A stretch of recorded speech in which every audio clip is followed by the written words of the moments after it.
Esta é a nossa aula 5 do curso básico de redação, expressões auxiliares da escrita. A aula será sobre as expressões auxiliares da escrita em textos descritivos. Sejam todos muito bem-vindos. Antes de tudo, vamos relembrar o que vimos na aula anterior? Toda vez que escrevemos, realizamos atos de linguagem. Esses atos são sempre textos que têm encadeados segmentos menores, que são as palavras, as frases e os parágrafos. Esse encadeamento ocorre por meio dos chamados recursos de coesão, que aqui para nós são as expressões e as relações estabelecidas por elas. É isso que determina a sequência do texto e, portanto, garante a sua unidade, uma importante propriedade definidora do texto. Essa unidade está totalmente relacionada à organização. Essa organização se dá entre as partes do texto. Toda vez que vamos escrever um texto, ele tem um começo, um meio e um fim, chamados respectivamente de introdução, desenvolvimento e conclusão. Essas partes correspondem a parágrafos, geralmente, ou a blocos de parágrafos. Há também as partes do parágrafo, porque o próprio parágrafo tem também uma organização interna. Ou seja, há um começo, um meio e um fim naquilo que se enuncia tanto no texto quanto no parágrafo. E no caso do parágrafo, a introdução, o desenvolvimento e a conclusão das ideias correspondem a frases e às palavras. Toda essa organização, seja do texto, seja do parágrafo, é determinada em conformidade com o tipo e o gênero textual. Vamos relembrar a organização do texto de tipo descritivo. Primeiramente, a finalidade do texto de tipo descritivo é a pormenorização, ou seja, o detalhamento de algo que é mencionado no texto. O que pode ser ações, lugares, pessoas, seres e objetos. A finalidade maior dessa pormenorização é formar, com isso, um retrato verbal daquilo que se enuncia, criando para o leitor uma imagem mental do que é descrito. Vamos estabelecer as características importantes do texto de tipo descritivo. Comecemos pelo fato de esse texto poder ter objetividade ou subjetividade. Isso significa que, ao descrever, é possível falar das coisas de uma maneira mais real ou envolvendo muito mais os sentidos, as impressões, as percepções pessoais a respeito daquilo que se descreve. Nesse último caso, é possível também apelar aos sentidos do corpo humano, à visão, à audição, ao olfato, ao tato e ao paladar. Com isso, é possível criar uma imagem mental e uma percepção do texto ainda mais forte para o leitor. A adjetivação é um recurso linguístico muito importante na descrição, pois detalha, por meio de qualidades e características, sejam elas físicas ou psicológicas, aquilo que se descreve. Com relação aos verbos, são utilizados normalmente aqueles que denotam estado ou condição, já que não se trata de narração, não estamos contando ações, e sim identificando situações estáticas e pessoas, ações, lugares, seres, objetos dentro dessas situações estáticas. Para isso, contribuem ainda o uso do presente e do aspecto imperfeito dos verbos. Sobre a aplicação do tipo descritivo. Geralmente, a descrição é aplicada ao texto narrativo para pormenorizar alguns de seus elementos, como o espaço da narrativa, os personagens e as suas ações. Isso ocorre sempre com alguma finalidade dentro da narrativa, ou seja, nada é descrito sem propósito. Também é válido ressaltar que em narrativas mais curtas, como a crônica, em que os elementos são reduzidos, não há muito espaço para descrição. Com isso, não é em toda a narrativa que encontraremos descrições muito detalhadas. Já no conto, a descrição ocorre conforme o sentido que se quer transmitir. Então, é muito comum observarmos, por exemplo, em contos de suspense, uma riqueza muito grande de descrições envolvendo o leitor nesse suspense e contribuindo para esse sentido dentro da narrativa. Há ainda textos quase puramente descritivos. Há exemplo de textos que envolvem a listagem de ingredientes, a listagem. Não,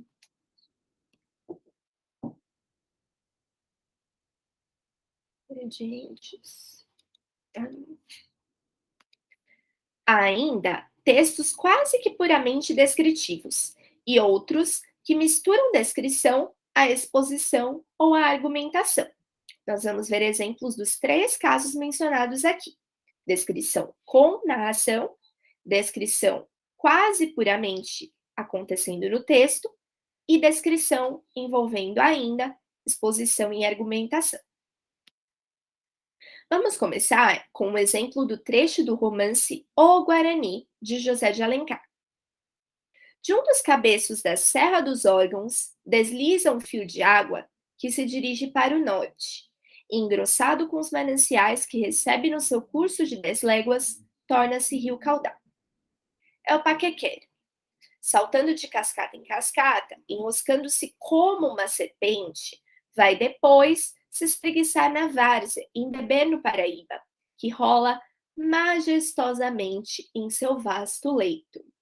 Vejamos então que nos dois primeiros parágrafos é apresentado esse ambiente que, na verdade, funciona quase como um personagem do texto, que é o rio Paquequer. É dito, inclusive, como esse rio é formado, e para isso contribuem algumas expressões auxiliares da escrita, sobre as quais vamos destrinchar mais a seguir, e a palavra majestosamente, que já dá uma indicação ao leitor de como esse rio vai ser visto de forma idealizada ao longo do texto. Dir-se-ia que vassalo e tributário desse rei das águas, o pequeno rio, altivo e sobranceiro contra os rochedos, curva-se humildemente aos pés do suzerano. Perde então a beleza selvática. Suas ondas são calmas e serenas como as de um lago, e não se revoltam contra os barcos e as canoas que resvalam sobre elas. Escravo submisso sofre o látego do senhor. Nesse parágrafo, contribuem para a descrição, primeiramente, uma comparação feita com a relação de servidão existente no chamado feudalismo. A palavra vassalo e a palavra tributário, que são adjetivos, fortalecem essa comparação e esclarecem a relação entre o rio Paquequer e o rio Paraíba. Depois, nós temos, inclusive, a menção a outros adjetivos, como pequeno, altivo, sobranceiro, reforçando a inferioridade desse rio em termos geográficos ao rio Paquequer, que seria ao rio Paraíba, perdão, que seria o rei das águas. Há em seguida o seguinte parágrafo: não é neste lugar que ele deve ser visto, sim 3 ou 4 léguas acima de sua foz, vejam a localização, onde é livre ainda como filho indômito dessa pátria da liberdade. Aí, ou seja, depois de chegar a essa localização, onde ele deve ser visto, o paquequer lança-se rápido sob o seu leito e atravessa as florestas como o tapir, espumando, deixando pelo esparso pelas pontas do rochedo e enchendo a solidão com o estampido de sua carreira. De repente, falta-lhe o espaço, foge-lhe a terra. O soberbo rio recua um momento para concentrar as suas forças e precipita-se de um só remesso como o tigre sobre a presa. Vejam que interessante o fato de que nessa descrição é indicado o modo como o rio vai tomando o seu espaço, deixando de ser um escravo submisso ao rio Paraíba e se tornando um rio soberbo, com certas finalidades, com certas intenções e se assemelhando a determinados animais presentes na natureza, como o tapir, como o tigre. Depois, fatigado do esforço supremo, se estende sobre a terra e adormece numa linda bacia que a natureza formou, e onde o recebe como em um leito de noiva, sob as cortinas de trepadeiras e flores agrestes. Vejamos então que é indicada novamente a sequência de curso do rio e adjetivada a relação entre o rio e a beleza natural. A vegetação nessas paisagens, outrora, ou seja, em um outro momento, anterior inclusive, todo o seu luxo e vigor ostentava. Florestas virgens se estendiam ao longo das margens do rio, que corria no meio das araucárias de verdura e dos capitéis formados pelos leques das palmeiras. Nesse trecho temos uma descrição da vegetação que envolve esse ambiente onde o rio se encontra. E essa descrição é feita de maneira detalhada. Tudo era grande e pomposo no cenário que a natureza sublime artista tinha decorado para os dramas majestosos dos elementos, em que o homem era apenas um simples comparsa. O trecho é finalizado com uma exaltação ainda maior dessa natureza, em detrimento do homem, que, como o próprio texto diz, é apenas um simples comparsa. Vejamos agora como que as expressões auxiliares da escrita são aplicadas nesse trecho, para além das explicações que eu já fiz no momento da leitura. O rio Paquequer é caracterizado conforme sua semelhança com animais, elementos e situações. A expressão indicativa de comparação, como, estabelece essa semelhança. Há ainda o uso recorrente de adjetivos e metáforas, que complementam essa caracterização. Então, vejam como a expressão auxiliar da escrita indicou essa comparação e sugeriu que essa comparação era relevante para a caracterização do rio. É descrita também a sequência e a maneira com as quais o rio se forma. Para isso, contribuem expressões de tempo, espaço e modo. Alguns exemplos das expressões utilizadas: depois, então, acima, ainda, aí, de repente e rápido. Lembrando que se trata de um texto narrativo, um trecho de um romance. Por isso é que são utilizadas essas expressões que indicam sequência temporal. Caso você queira rever aspectos relevantes em relação às expressões auxiliares da escrita aplicadas a textos narrativos, volte à aula 4. Toda a atenção dada ao ambiente nesse trecho exemplifica a proposta do romance, bem como do autor de valorizar a natureza brasileira em detrimento das ações do homem. Veja, nesse ponto, a importância que a descrição tem dentro da narrativa, relembrando o que eu disse sobre o fato de que a descrição nunca é feita sem propósito, mas sempre com o objetivo de construir o sentido do texto e transmitir alguma informação ao leitor. Vamos agora a um exemplo de um texto que é predominantemente descritivo. Tem a função de descrever a imagem que se observa. Trata-se do gênero legenda. Nesse caso especificamente, nós temos aqui uma legenda de uma imagem apresentada em uma postagem do Instagram. Na Folha de São Paulo, a imagem se refere a essa manchete: "A Amazônia tem área de madeira explorada do tamanho de 3 cidades de São Paulo, porém, não são todas as pessoas que podem ver essa imagem." Pensando nisso, a Folha de São Paulo, assim como muitas outras páginas das redes sociais, adotaram a estratégia da hashtag "Para Todos Verem", que se destina a todos de fato, inclusive as pessoas que têm algum tipo de deficiência visual. Essa hashtag comunica a finalidade da legenda, para todos verem. Logo, a expressão "pra", que é a redução da expressão "para", sugere essa finalidade. Vejamos o que o texto diz propriamente. Imagem mostra área desmatada da floresta amazônica, com centenas de troncos de árvores empilhados.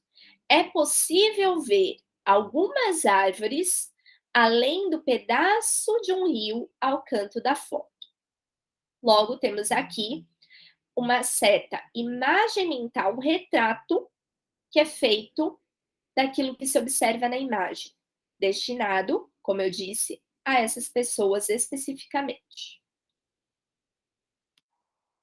Vamos agora observar como as expressões auxiliares descritas são aplicadas na legenda para além da explicação dada durante a leitura. O texto apresenta detalhes da imagem no intuito de propiciar uma ideia geral sobre ela para pessoas com deficiência visual. Essa finalidade é indicada pela expressão "para", presente na hashtag, combinada com o pronome "todos", que sugere essa inclusão. No primeiro período, o adjetivo "desmatada" e o numeral "centenas" reforçam o problema ambiental retratado.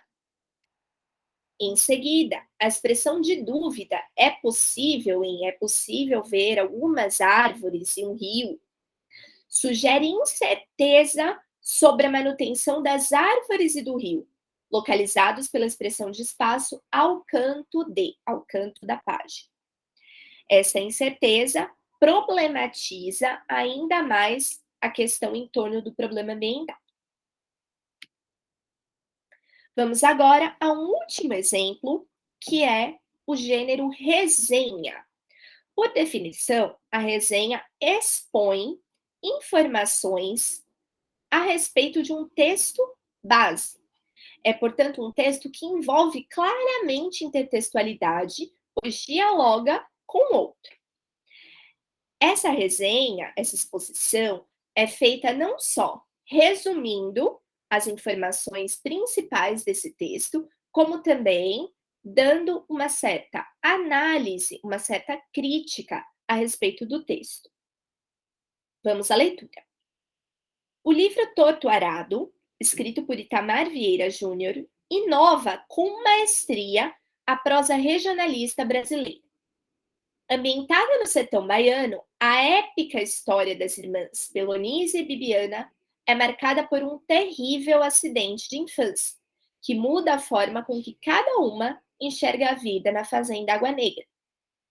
Por meio de cada uma dessas visões, e também de uma terceira, a narrativa conduz o leitor ao longo de um caminho que permite conhecer a fundo a riqueza cultural da região, com suas noites de jaré, mas, sobretudo, a realidade ainda escravista de nosso país. A obra se divide em 3 partes: Fio de Corte, Torto Arado e Rio de Sangue, as quais possuem, em conjunto, 53 capítulos de curta extensão. Ao final deles, compreende-se com efeito a tese de que o sertanejo é, antes de tudo, um fonte. Vejamos que a resenha, então, apresenta aspectos relevantes para um conhecimento geral da obra, sem necessariamente contar informações que só poderão ser obtidas a partir da leitura integral. Assim, o leitor fica interessado por fazer essa leitura, já tem uma ideia geral do que encontrará, mas não tem as informações totais a respeito do texto. As expressões auxiliares da escrita contribuem para isso, assim como a descrição que é feita para gerar essa ideia geral no leitor, com o auxílio de alguns adjetivos, como nós vimos aqui indicados em itálico, que inclusive dão detalhes a respeito do que o autor observou na obra como sendo algo relevante. Vamos observar isso de uma maneira mais clara nessa próxima página. O texto objetivo é fornecer uma ideia geral do livro ao leitor que desconhece a obra, descrevendo alguns aspectos importantes da narrativa. Então, é uma apresentação dessa narrativa. Contudo, a resenha não se limita à mera descrição.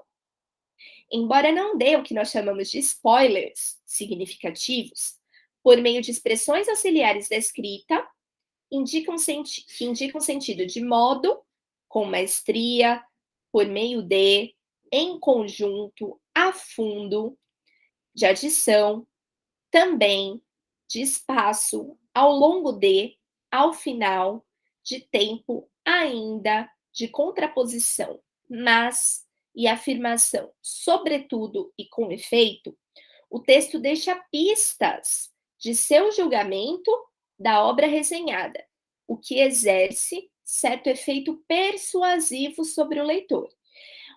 Ou seja, uma vez que o leitor sabe que a obra é escrita com maestria, que existem capítulos de curta duração, que ele vai reforçar uma tese já existente sobre o sertanejo ser, antes de tudo, um forte. Com isso, inclusive, é uma segunda intertextualidade presente no texto.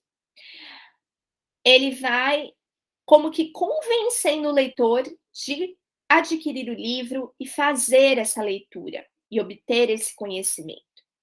É uma resenha, portanto, expositiva e, ao mesmo tempo, argumentativa, que se utiliza da descrição e, por conseguinte, das expressões auxiliares da escrita para construir esse sentido e cumprir esse objetivo. Vamos agora a um resumo da aula. Em textos do tipo descritivo, as expressões auxiliares da escrita ajudam a pormenorizar outros elementos do texto. Se aplicada à narração, a descrição pode detalhar, por exemplo, o espaço, os personagens e suas ações, o que ocorre de forma mais ou menos minuciosa, a depender do gênero narrativo. A descrição em diferentes gêneros textuais e as expressões auxiliares da escrita podem ser igualmente aplicadas a esses textos, de modo a contribuir para que o leitor desenvolva uma imagem mental ou uma ideia geral do que é descrito. Foi o que nós vimos por meio de nossos exemplos de romance, legenda e resenha. Podem ainda favorecer a persuasão do leitor. Agora é com você. Pause um pouquinho o nosso vídeo e leia com atenção o texto que aqui se encontra. Observe suas características que definem o tipo textual e o gênero ao qual ele pertence. Depois, faça uma segunda leitura do texto, ainda mais atenta, procurando por expressões auxiliares da escrita que estejam presentes nele. Abra o leque dessas expressões ainda para outras palavras que possam favorecer a descrição, por exemplo, adjetivos, metáforas, comparações, palavras que sugiram o detalhamento daquilo que é descrito. Vá marcando cada uma delas. Observe as expressões que você identificou. Em seguida, reflita. De que forma elas contribuem para que o texto cumpra o seu objetivo? Depois, compartilhe conosco a sua reflexão nos comentários. Estas são as referências da nossa aula